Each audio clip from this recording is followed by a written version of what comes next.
Welcome to an explanation of how to use Kilpatrick's Phonological Awareness Program. Kilpatrick's Phonological Awareness Program comes from this book, Equipped for Reading Success, which can be found in each of the special education classrooms in each of the schools in Madison School District. This video is not meant to replace the information found in this book, but it gives some guidance to you for how you could use this book to help children with phonological awareness. Now, the first thing we need to do when using a phonological awareness program is to assess, is there really a phonological awareness problem? Using Kilpatrick's program, there are two ways you can do this. The first way is a free and formal assessment, which can be found at equipforreadingsuccess.com, and it's called the PASS test. And on that website, you can download the test and a copy of instructions that you'll need for doing the formal. Now, this formal test is not a norm reference test, but it still can be used as an informal screener, a diagnostic assessment, and a progress monitor. It is currently on the state of Idaho's list of recommended dyslexia screeners. Now, in this video, I'm going to show you how you can use Kilpatrick's program to do an informal phonological awareness assessment. And then I will show you how you can use these results to help you guide your instruction for using Kilpatrick's 1-minute activities to help children who may have a phonological awareness problem. Now, I'm going to recommend to you to go to read chapter 11 of Kilpatrick's book and read more details concerning how to give a formal or an informal phonological awareness test. Now, first turn to page 127 in Kilpatrick's book, and you will see this. You're going to start your assessment here. You can use the book, or we have some of them taken out and bound like this in an easier format. You can use either one of those. Now, on the next page, and at the beginning of each new section, you're going to see some instructions like this for each new level of phonological awareness abilities.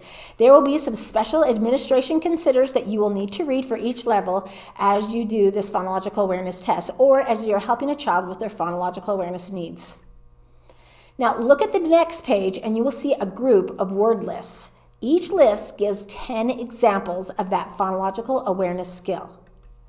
At the top of the page, you will see directions of what you will say to the child. You say this to the child and then give him 3 or 4 different words to see how proficient they are at this level. Now, what you're really doing here is you're trying to look for that child's instructional level. You're looking for their strengths and weaknesses, and you're looking for so that this can be used to guide your instruction. Now, a child's instructional level doesn't look like this. This would be more frustration level. A child's instructional level would look more like this. And you're looking at specifically 2 things. You're first looking for the right answer, but you're also looking for the rate at which the child gives you the answer. If the child is pausing to get that right answer and that child is not, then that child is not really performing that skill fluently. That child should be able to give the right answer consistently in about 3 seconds. So testing a child may look like this. You could say to the child, say birthday. They then need to say birthday, and then you say, don't say birth. What's left? And they'll say day. And then you say daytime. Say daytime. They say daytime. Don't say day. What's left? Time. Do that about 3 or 4. If they can easily do it, you know that's not their instructional level. So then you turn to the next level, and you try it again. Let's just say I go to level F1. I'll say has, and they say has. I said, don't say ha, and they'll say as. Say lead. They say lead. Don't say ooh. What's left? Ed. If they can do 3, 4, that's not their instructional level. And you keep going on to this, but let's say you get to this level, maybe G1 level, when you're talking about onset and rhymes. And you'll say would, and they say would. Now instead of w, put a g there, and they just go would, or would. I see that one a lot. That means this probably is their instructional level. Or if they could get it, but it takes them, for like example this, say would. Don't say the w, say the g, and they go, good. That's still probably their instructional level. They don't have it fluently. And so then, that's where you're going to start working with them, and they would be on a G1 level. Now, so you have to say, what am I going to do once I find that this is their instructional level? Well, you can look, Kilpatricks suggests that you can work on they can have actually 2 instructional levels. One level is where you're working on the automaticity of their word and what they can do in their phonological awareness. But the other level is where you're looking at, they have to actually learn that skill. So they could be working at 2 levels.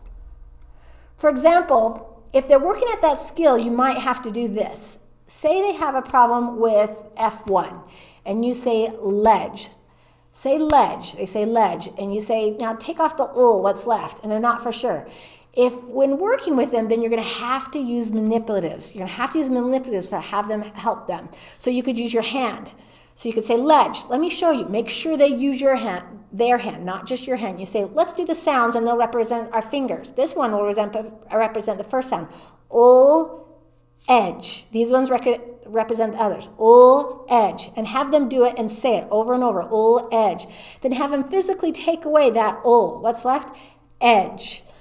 Have them do that for a while. As they do that for a while, they'll get better at it. Then you can start scaffolding them away from those manipulatives. And they do the same thing, but maybe they don't use their hands, they just look at your hands. And then you take away your hands, and after a couple of days, they'll be able to do it by themselves. They won't be doing it fluently, but then after a couple of days more after that, you'll see that they will do it fluently. And I love doing it this way because they can actually see themselves learn and see themselves getting smarter.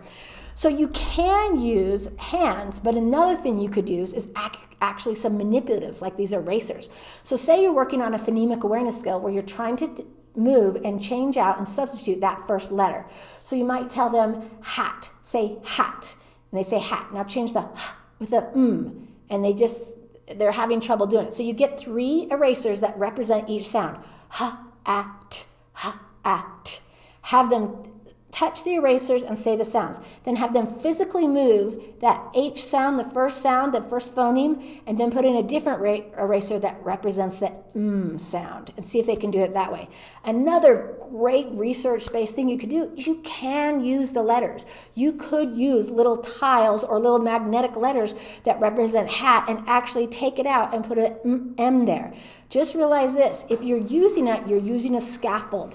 And once they do that, they eventually have to take those letters away. You have to take the manipulatives away slowly so that they can do it fluently before you move on to the next skill. They have to be able to do it fluently. But to use those letters as a scaffold is a great idea. Now, Dr. Kilpatrick does suggest this. We do it for about 10 minutes. Don't do it more than 10 minutes with a child. And then he also suggests this. It really should be done 3 times a day. Now, this can be tricky. So you might have to enlist helpers or parents, and sometimes they might have to be able to do it at home if you can get that together. In working with small groups of children like this, you might want to do it on a game board, where every time they get a right answer, they get to move their piece towards the end of the game. Another way that they like to do it is every time they get a right answer, they could be building a tower, and they could see how high and how many right answers they can get before your instructional time is over.